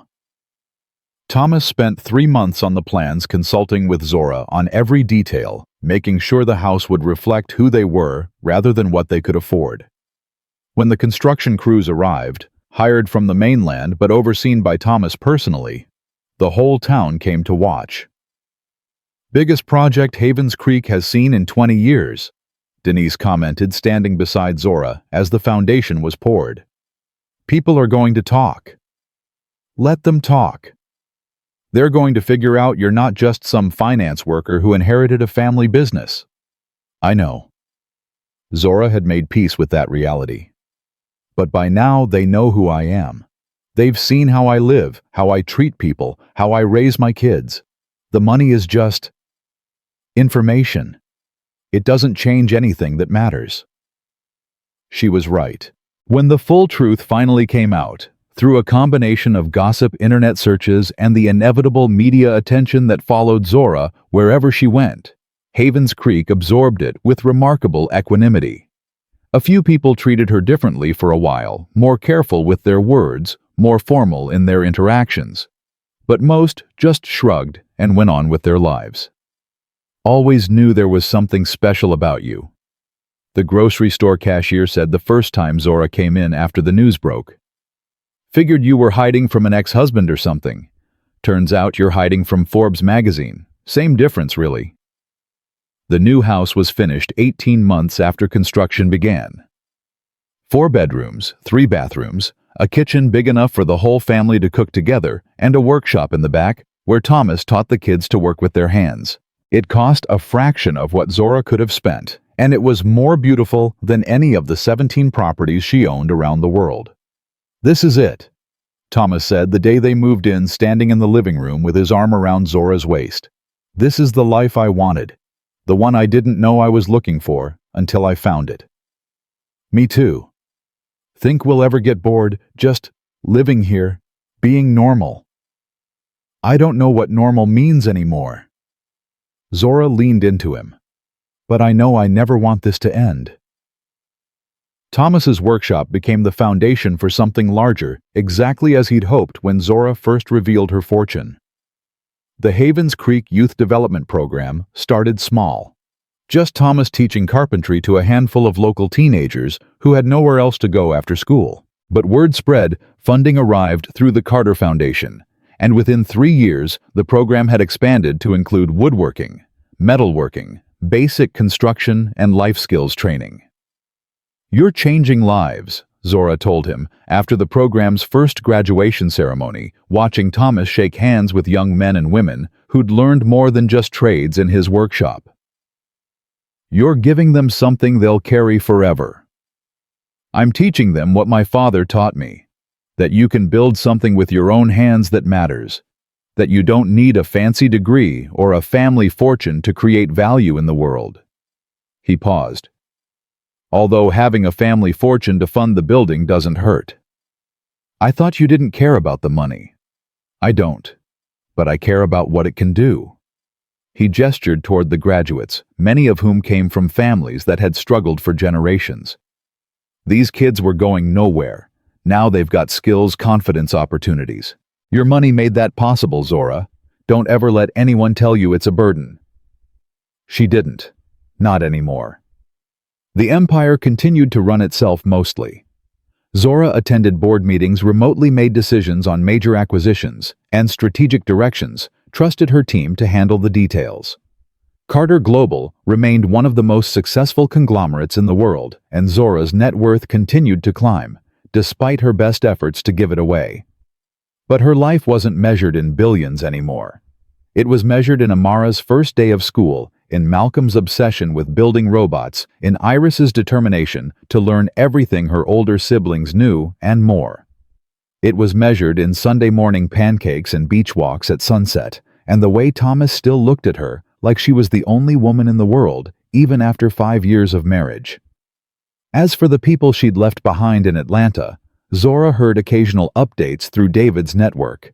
The Washington family had scattered after the collapse of their business. Patricia moved to Florida to live with relatives. Jerome started a new company that failed within 2 years. Grandma Ruth passed away peacefully in her sleep 3 years after the birthday party that had destroyed everything. Marcus Washington was harder to track. After his breakdown in the courtroom, he'd disappeared from public view. David's investigators found traces of him in various cities. A job here, an apartment there, but nothing permanent. He seemed to be drifting, unable to find a foothold in a world that had moved on without him. Zora didn't wish him ill. She also didn't wish him well. Mostly, she just didn't think about him at all. Until the letter arrived. It came 6 years after the birthday party addressed to Zora Carter Reed at her Havens Creek address. The handwriting on the envelope was shaky, uncertain. Nothing like the confident script Marcus had used to sign their divorce papers all those years ago. Zora almost threw it away unopened. But something made her hesitate. Curiosity, maybe, or the need for closure she hadn't realized she was still seeking. She sat on the porch and read it while the kids played in the yard with Thomas supervising. Dear Zora, I don't expect you to read this. I don't expect anything from you at all. But I've spent 6 years carrying words I need to say, and I've finally found the courage to write them down. I'm sorry. Not the kind of sorry that expects forgiveness. Not the kind that asks for a second chance. Just the kind that acknowledges the truth of what I did and takes responsibility for it. I treated you terribly. I humiliated you in front of everyone we knew. I rejected our daughter before she was born and called her names that haunt me every single night. I was cruel and selfish and blind to everything that actually mattered. You deserved so much better. Amara deserved so much better. I know you found it. I've seen pictures, not because I'm stalking you, but because your foundation does good work, and sometimes it makes the news. You look happy. Your husband looks like a good man. Your children look loved. That's all I ever wanted for them. I just wasn't capable of giving it. I'm in therapy now. Have been for 4 years. I'm trying to understand why I became the person who could do what I did that night. The answers aren't easy. Family pressure, fear of failure, a desperate need to prove myself to people who would never be satisfied. None of it excuses what happened. But it helps me understand it. I don't want anything from you. Not money, not forgiveness, not access to Amara. She has a father, a real one. One who shows up every day and loves her the way I never could. I just wanted you to know that I see it now. I see what I destroyed. And I'm spending the rest of my life trying to become someone who would never make that choice again. I hope you're happy. I hope your kids grow up knowing they're cherished. I hope Thomas understands how lucky he is. And I hope someday you can think about me without pain. Not with forgiveness. Just without pain. Marcus. Zora read the letter 3 times. Then she folded it carefully, slipped it back into the envelope, and sat with it in her lap for a long time.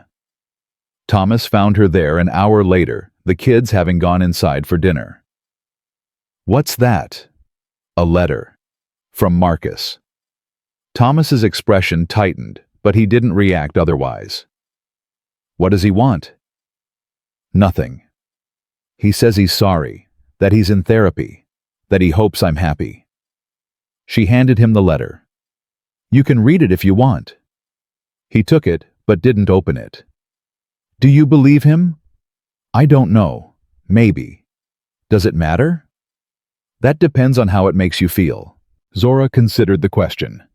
6 years ago, a letter from Marcus would have sent her into a spiral of anger and grief and bitter vindication. Now, she felt nothing. Not hatred, not sympathy, not even curiosity about what had become of him. Just the mild detachment of someone reading about a stranger's problems in a newspaper. "I think I'm done with him," she said finally. Not in an angry way, not in a forgiveness way. Just done. He's not part of my story anymore. He hasn't been for a long time. Good. Thomas handed back the letter without reading it. Then that's what matters. The rest is just noise. She burned the letter that evening, watching the pages curl and blacken in the fire pit Thomas had built in their backyard. It felt ceremonial final, like closing a book she'd been carrying around for too long. Marcus Washington was her past. Thomas Reed was her future. And the life she'd built in Havens Creek, the family, the community, the love, was her present. That was enough. That was everything.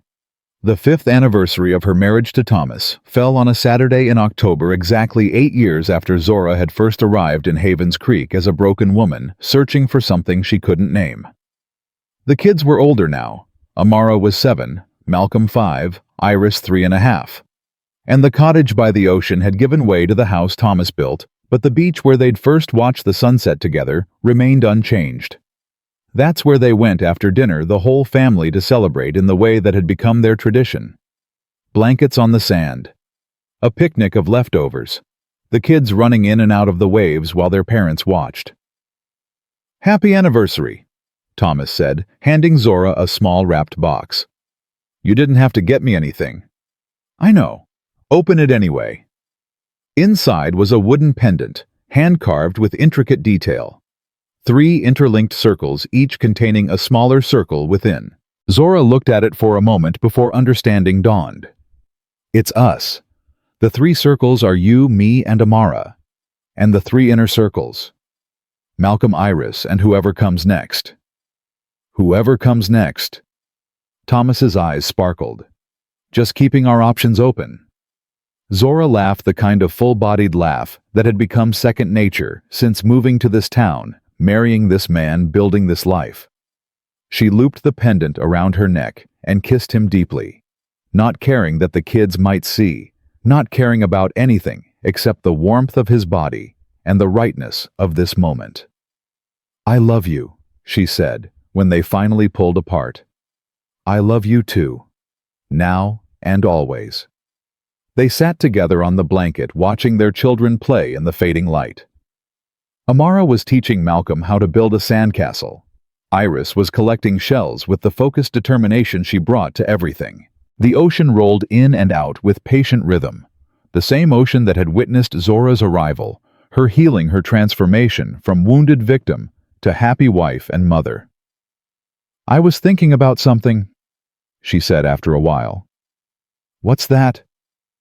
"Marcus. The letter he sent. He asked if I could think about him without pain. And I realized I can. I don't hate him anymore. I don't fear him. I don't even pity him, really. He's just someone I used to know, someone who taught me what I didn't want so I could recognize what I did. That's generous of you." "It's not generous. It's practical." Zora leaned her head on Thomas's shoulder. "I spent so much energy hating him, fearing what he might do, what his family might do, what Victoria might do. And in the end, none of it touched what we built here. None of it could. Because what we have isn't based on money or power or what other people think. It's based on us. On showing up every day and choosing each other. That's all love is, really," Thomas said. "Showing up. Making the choice. Not once, but over and over every single day. You make it sound easy. It is easy, when you're with the right person." The sun dipped below the horizon, painting the sky in shades of gold and orange and pink. Amara came running up with a shell she wanted to show them, and Malcolm followed close behind with sand in his hair and a grin on his face. Iris toddled over last, demanding to be picked up, and Thomas scooped her into his arms, while Zora pulled the older two close. They stood there, as a family silhouettes against the fading light, 5 people bound together by choice and circumstance, and a love that had been tested by fire and emerged stronger for the burning. "Mama," Amara said, looking up at Zora with eyes that held all the trust and certainty of childhood. "Are we going to come back here next year too?" "Yes, baby. We'll come back every year. And the year after that. And the year after that. And the year after that. Forever. Promise." "I promise." Zora meant it. Not just the annual beach trip, but all of it. The life, the love, the family, the future stretching out before them, like the ocean itself, vast and unknowable, and full of possibility.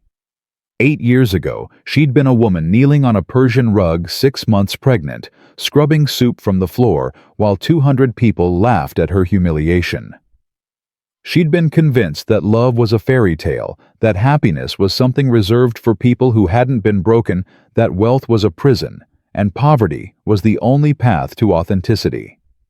She'd been wrong about all of it. Love wasn't a fairy tale. It was a choice made over and over in small moments and large ones, in leaking pipes fixed and hands held and promises kept. Happiness wasn't reserved for the unbroken. It was available to anyone willing to rebuild, to trust again, to open their heart even when it hurt. And wealth. Wealth was a tool. Nothing more, nothing less. It could build programs that changed young lives or fund revenge schemes that destroyed families. It could isolate or connect, imprison or liberate. The choice was hers. It had always been hers. Marcus had handed her divorce papers and thought he was ending her story. He'd looked at her kneeling on that floor, pregnant and humiliated, and seen a woman without value, without power, without the right to exist in his world. He'd been wrong too. She'd taken those divorce papers and used them as permission to finally become herself. Not the hidden heiress playing at being ordinary. Not the wounded divorcee seeking revenge. Just Zora, mother, wife, friend, daughter of a legacy she'd finally learned to carry with grace. The woman on that Persian rug had survived. She'd rebuilt. She'd found something infinitely more valuable than revenge or vindication, or even the $47 billion that sat in accounts she rarely thought about anymore. She'd found a man who would kneel beside her rather than force her to kneel alone. A family that loved her for exactly who she was. A community that cared about her character rather than her net worth. A life that proved every single day that the things that mattered couldn't be bought or sold or taken away by cruel words in crowded ballrooms. The sun finished setting, and Thomas suggested they head home. The kids ran ahead, chasing each other up the path from the beach, their laughter carrying back on the salt-tinged breeze.